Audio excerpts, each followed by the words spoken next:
discuss this verdict on electoral bonds, its significance ahead of this year's general elections. Let's speak to Major General Anil Verma, retired. He's the head of Association for Democratic Reforms, ADR. And also joining us is the senior advocate of the Supreme Court, the former additional Solicitor General of India, Mr. Bishwajit Bhattacharyya. Gentlemen, thank you indeed for joining us. Do tell us first, Mr. Verma, the electoral bond scheme, it allowed anonymous corporate contributions to political parties. What is the real significance of the Supreme Court coming down so heavily on the constitutionality of electoral bonds? See, the primary thing was the anonymity of the donors. That was the main issue. And we had filed this petition in 2017, immediately after the finance bill of 2017 was passed, wherein we had said that firstly, it was passed as a money bill, which itself was wrong.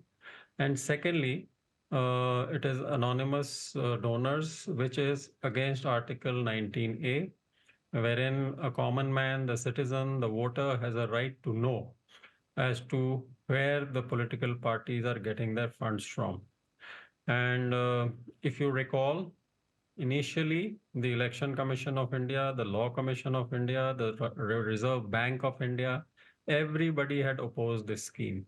However, it was pushed through the Rajya Sabha without any debate or discussion because the opposition had also boycotted the thing.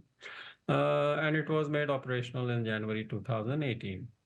And since then, an amount of 16,518 crores has been received by political parties, which is a huge amount in a span of less than 6 years. And the main thing was that we do not know who's giving the money. So the right to information has been upheld by the Supreme Court, and they have struck down all the amendments which were done to the Income Tax Act, the Companies Act, the RBI's Act, the RPA as unconstitutional. So that is the background. And as it is, people are already questioning as to what will be the government stand.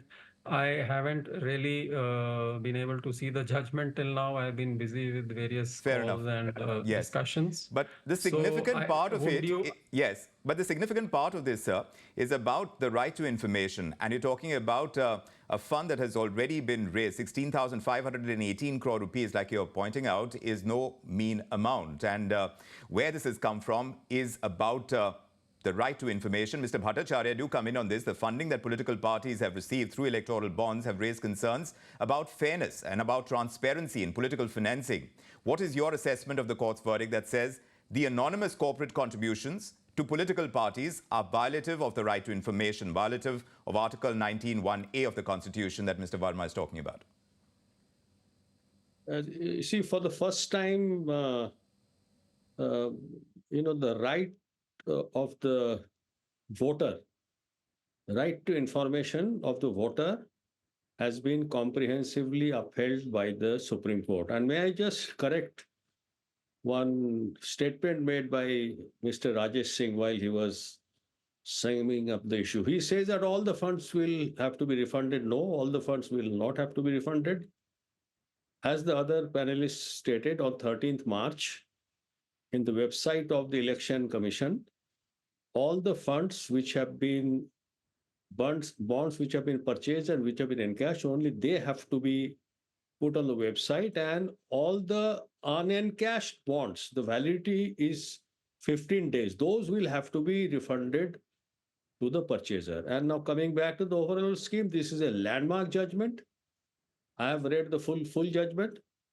The court has basically balanced two articles. One is the right to information under Article 19(1)A, the fundamental right of the voter to make an informed choice as to where the political parties have got funds from and from whom they have got.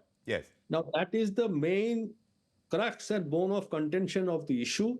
So that right of the voter has been upheld under 19(1)A, which is a fundamental right, and the court. And the court has stated that Article 25, right, that right of those who are basically, receiving the funds or those who are giving the funds, the donor and donee, now their rights now have become basically subservient to the rights of the voter.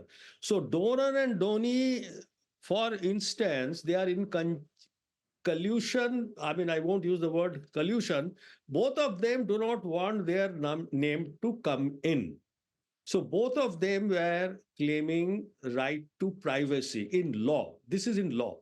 Whatever the arguments are, they were claiming right to privacy. I have my privacy right as to whom I shall give my funds. My name should not be disclosed. Political parties are also claiming right to privacy. True. But this right has been superseded by the right to voter to be informed. Correct. The voter today is the king. So this Supreme Court judgment, you see, this aspect of the judgment has made voter the supreme, which is very good. And what is important, sir, is the fact that this decision by the Supreme Court comes literally months ahead of the Lok Sabha elections scheduled for this summer. April or May this year is when we are going to see our general elections. Mr. Verma, what do you see as the way ahead for political funding ahead of the elections and this returning of the money as well that have been raised through electoral bonds? Is there clarity on it?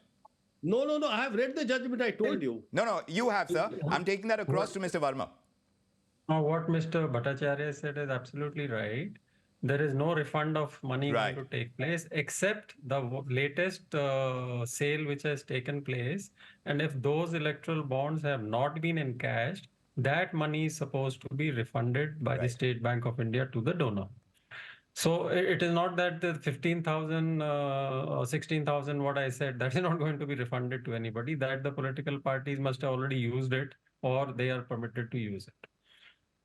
So the future thing is, though the Supreme Court has given this ruling that details of all the donors will be given by the State Bank to the Election Commission of India, and they will publish it on their website by 13th March. The point is that this was a bearer bond. Now, who is the original buyer? Who has given money to whom to buy? And who has finally, they may have been changed hand 2 times, 3 times, 4 times, we don't know. So the real donors' names, I am still quite doubtful whether we will be able to find, like we are saying 95% of the bonds which were sold were in the denomination of 1 crore. And we think that they are probably purchased by the corporates, and they are the people, the big corporates who are giving this big money to the political parties as quid pro quo or whatever. So I'm not too sure whether those, then other people are also talking, will the government bring in an ordinance, to override this Supreme Court judgment? That again, since the morning I have been in discussions with various lawyers were also present, they are of the opinion that since the Supreme Court has struck down these amendments to the various acts which I told you as unconstitutional, it may not be easy for the government to bring in an ordinance. Right. So this might play out slightly differently than what would have been envisaged by the dispensation. Mr. Bhattacharya, now that SBI has been directed by the Supreme Court to provide these details of the political parties that have received electoral bonds, including purchase dates, the purchaser names, the bond denominations, all of these have to be disclosed to the Election Commission by the 6th of March, sir. Do tell us how smooth do you expect that entire execution of directions by the Supreme Court to be? No, that is exactly what I'm saying. You see, there are 2 parties in the bank. When the direction has gone by the Supreme Court to State Bank of India. Now, State Bank of India, what State Bank of India is doing? State Bank of India is issuing a bond. The bond is issuing only to a one person, to the debit of account. So who has purchased the bond? State Bank knows. So the original purchaser is in State Bank's books. The encashing party, which is a political party, that is also in State Bank's books. So both the parties are known. So I may slightly differ with my friend here. So what the Supreme Court has done, you give the name who has bought the bond. And then that bond may change 100 hands within 15 days. It is like a demand promissory note, payable to the bearer of the instrument under Section 31, Subclause 3 of the Reserve Bank of India Act 1934. Right. This monopoly is exclusively vested in the Reserve Bank of India. Correct. So that is also violative of Article 14. Supreme Court has struck this down. Right. So therefore, these names will 100% go. Well, we'll have to wait and see whether we can get more transparency in the entire system of political funding, because this is something that has just happened. But gentlemen, we are out of time, sir. I'm sorry, Mr. Bhattacharya. I would like to have a longer conversation, but because of paucity of time, I'll have to let it go. But this discussion is going to carry on. Your questions are more longer than my answer. I'm sorry about that, sir. But we'll take this up another time. But thank you very much, Mr. Bhattacharya and Mr. Verma, for joining us on this edition of India Tonight on this all-important verdict by the Supreme Court.